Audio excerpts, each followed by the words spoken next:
Guys,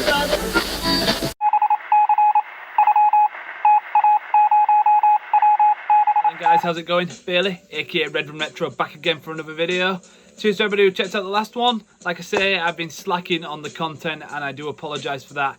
I really am trying to get into a mode of just, recording weekly and, sort of keeping up to date with that and stuff. I blame 2020. 2020 is a write-off year, so. But yeah, this video is just to round off Slipknot week that I have hosted on my Instagram and other people have got involved with. It's been really cool sort of seeing the engagement the sort of week has. I just started, I thought it would be a good idea just to, because I got loads of Slipknot stuff into the personal collection, and I just thought, you know what, let's dedicate a full week to it. Slipknot, very close to my heart, and a lot of people, sort of similar age to me. So yeah, this video is just going to be looking at the pieces that I've posted up. We're just going to talk about them, go into some form of detail, and I'm going to talk about the other people's collections, and then just pieces that I want still, Slipknot-wise, and stuff that I had in the past when I was a kid. So, should we just get straight into it? Yeah, fuck it, let's go. Right, cool. I've just tried organising it quickly into date order. Pretty much sure everything is aligned. So let's get straight into it. Really cool one. Never seen another pair of these. So Ian, who got featured first on the with the group shots and stuff, he sold me these. Pretty sick, like 3/4 denimish shorts. Lovely embroidered Slipknot there. They are just a tad too big, so I'm hoping just to add some belt loops, just so I will be able to wear them because they are hard. Weird look at the blue grip tag there. I think that was just sort of a blank thing that they chucked on the bottoms when they used to do them. Seen cargo shorts, seen cargo pants, I've seen 3/4 shorts. So obviously the tags have all varied, which is pretty cool. So obviously for Slipknot's first few years, they were getting merch done by Blue Grape. So you sort of, got some really, really cool designs. This Slipknot jersey, I don't think I've seen another one. I remember getting this and was really hyped off this one. Licensed to Blue Grape. Just there, the tag has been cut unfortunately. But I need to do a jersey video. But all my Blue Grape jerseys are in a similar style and cut, similar colour blocking to this one. So that one's really cool.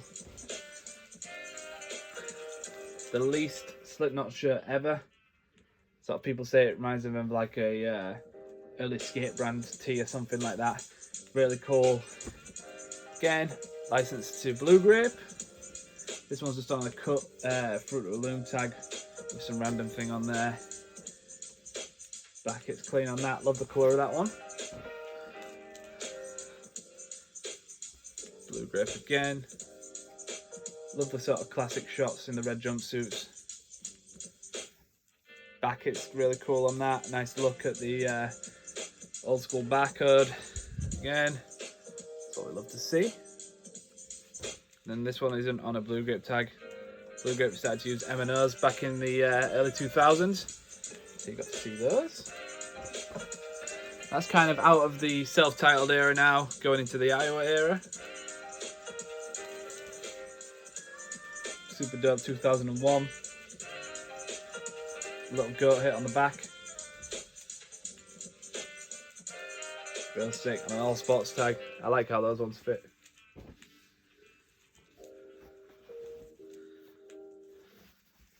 Similar era again. Would kill for the blue variation of this. I know a couple of guys who have got it. Hopefully I can manage to snag it off one of them. But yeah, this is really cool. One of my favourite shots of the band there. Back it on that one's really dope. 2001. Nice look at this. This was kind of the new look of Slipknot with the black and grey jumpsuits. That was dope. Classic logo on the back. Let's have a quick look into the front there. Like I said, the jumpsuits changed as we hit into Iowa season. These ones are sick, so people have heard me talking about I had Iowa hoodie when I was a kid. These are pretty much the exact same designs but on jerseys. Got these on off one guy. Really cool with the track list on the back for Iowa. So yeah, I had this pretty much on a black hoodie, exactly the same print and everything. And then we've got a white version here also. Pretty sick. Track list on the back. That hoodie got me into a lot of trouble in primary school. I decided to wear it and going around pointing out that it said people equals shit on the back, and the teachers didn't seem to like that one. So yeah, those are a couple of pieces that I'm planning on keeping. I might get let go of the 2 jerseys because they just don't fit right and stuff like that. I'm really picky with Slipknot merch. I think some of it is great, like I love every piece there, but some of it can look a little bit corny and a little bit tacky, quite hard to wear sometimes, especially, you know, with certain things that I wear. I find it quite difficult. Some shirts can be quite garish in a sense, but I'm really stoked off those. I love the Blue Grape stuff. When Slipknot were working with Blue Grape, that was sort of, you know, my favourite kind of merch for that. And then they took on their own thing, started printing it themselves. I spoke to Ian, I think he says he was speaking to a guy who was doing all their merch for them back in the early 2000s, so that's pretty cool. But yeah, speaking of Ian, you know, he stepped forward. I told him I was doing the Slipknot week and stuff, and he just said, oh, you know, do you want to show off some of my collection? And he's been collecting for a while now, you know. It was cool speaking to him. And then obviously we had Cold World. You know, me and him have been friends for the longest time, but you know, you hit off speaking about music and t-shirts and stuff, you can kind of build a friendship from there. His collection is also really sick, you know. Slipknot are, to me, iconic. Listened to them ever since I was a kid, and you know, to be able to get the shirts now that I always wanted as a kid, you know, was pretty cool. Obviously the blue variant that I was just speaking about in the video, like, I would absolutely love that. That's the one shirt I've wanted since I was young. But I just remember, like, so much Slipknot merch, you know, was made bootleg and official. It was everywhere. Literally, I remember seeing kids walking to school with backpacks and messenger bags of Slipknot, wallets, jeans, hoodies, t-shirts, caps, everything. It was fucking crazy. Like, there was a little bootleg stall in my town that just used to make all sorts of band merch. Any band you wanted, he probably had it in there. It was just in these like little in shops. He had like a unit to himself. It was crazy. Every kid in town had a pair of Iowa Slipknot jeans or some Linkin Park jeans, and that was really fun. You know, it was cool to see, you know, not even people who even really liked the music or might like one song, or, you know, kids were seen wearing it and they were like, oh, I want a pair of those. You know, it was just crazy. Everybody in my school had something Slipknot, which is really, really cool. Honestly, you won't see anything like that ever again in our lifetimes. Like, it was just crazy, man. Like, Slipknot really, really did take over.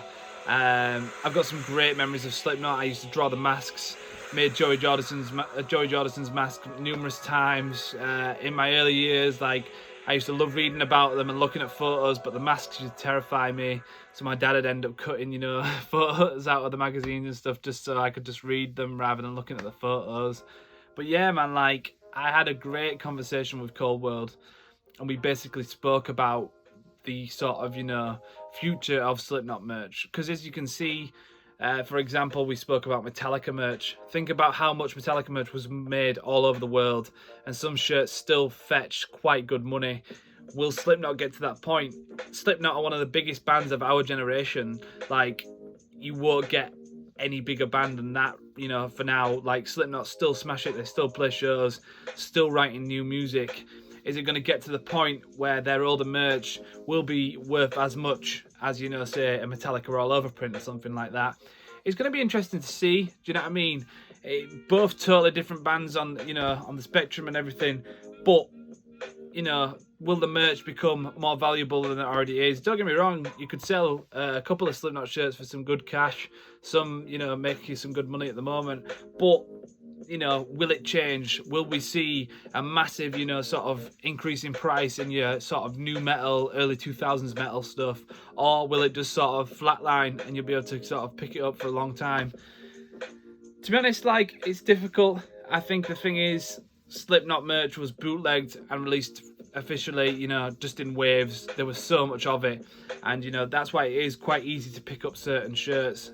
Harder to pick up the Blue Grape stuff, because there is still a couple of Blue Grape shirts that I want of theirs, just purely for the fact, you know, maybe because it was a higher price tag. I know Blue Grape used to charge quite a lot for a shirt You know, I was reading it on a blog spot and people were saying a shirt was costing more than a gig ticket, and that's kind of like one of those things where it's kind of like, well, you know, think about it in that sense. So is that why it's harder to find, or Blue Grape just doing it in more smaller runs and stuff like that, where they're concentrating on the more Typo Negative merch or other bands that they were signed with, you know? So it's interesting. It's a good one to think about. But the Slipknot week's been really fun for me. I've really enjoyed it. You know, it's one of those, it's always a bit of a risk posting stuff like that, because it's not to everybody's taste. Not everybody likes Slipknot, and not everybody, you know, goes with it. But to be honest, people seem to have enjoyed it, and, you know, like the posts and stuff like that. So it's been enjoyable for me, and as well as other people, as I've heard. So yeah, like I say, guys, I just wanted to round it off with a video, just be able to talk to you guys and stuff like that. Any questions, anything you want to say, comment down below. Like I say, I'm here to talk about anything, anytime. Hit me up on Instagram. Like I say, if you don't already follow us, check us out. Literally, I really need to start doing these videos more often, because I want to start, you know, talking on more community-based things, stuff like the virtual fleas that are happening over in the US. Is that ruining pricing for us? Just all the stuff like that. Maybe I could do like a weekly kind of like Family Guy-esque, you know, you know what grinds my gears, that kind of thing. To Peter Griffin for You Know What Really Grinds My Gears. Thanks, Tom. You know what really grinds my gears? Maybe we could do that. I think that could be pretty cool, and maybe make that into like a weekly episode. Get me sat. I'll start up like a little news table. I'll get into a suit and we'll talk about some shit. But yeah, we'll see. I don't know. Let me know what you think, guys. Like I say, like, comment, and subscribe. Cheers for watching. Go follow the Instagram. Take it easy. See you soon.